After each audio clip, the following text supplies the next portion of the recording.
কি নিটের এক্সামিনেশন এখন 1 উইক আর বাকি নেই, তো তোমাদের সাথে যখনই আমার ফোনে কথা হচ্ছে তখন তোমাদের মধ্যে আমি ওভারথিঙ্ক শুনতে পাচ্ছি, তোমাদের আমি ঘুম হারিয়ে ফেলছি, ম্যাম খুব চিন্তা হচ্ছে। এসব করলে চলবে না কিন্তু। আর সব থেকে ইম্পর্টেন্ট হচ্ছে তোমরা এতদিন যেভাবে পড়েছো, যে প্যাটার্ন ফলো করেছো সেটাকেই কন্টিনিউ রাখো। কোনো নতুন এক্সপেরিমেন্ট কিন্তু এই টাইমে করলে একদম চলবে না।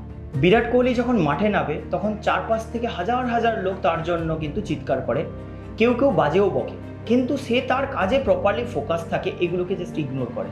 এক্স্যাক্টলি তোমাদের কিন্তু এই লাস্ট কয়েকটা দিন টিল এক্সাম পর্যন্ত ওই লেভেলের ফোকাস রেখে যেতে হবে, ওই লেভেলে কনসেন্ট্রেশন লাগবে।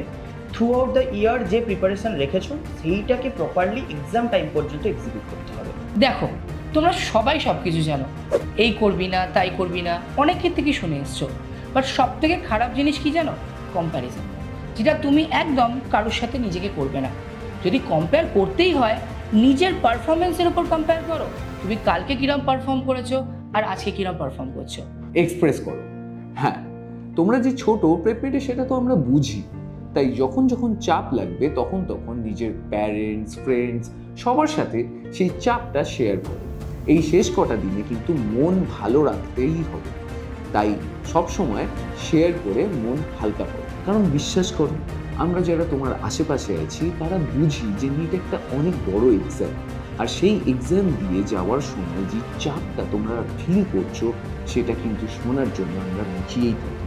So please express. So all the best future doctors.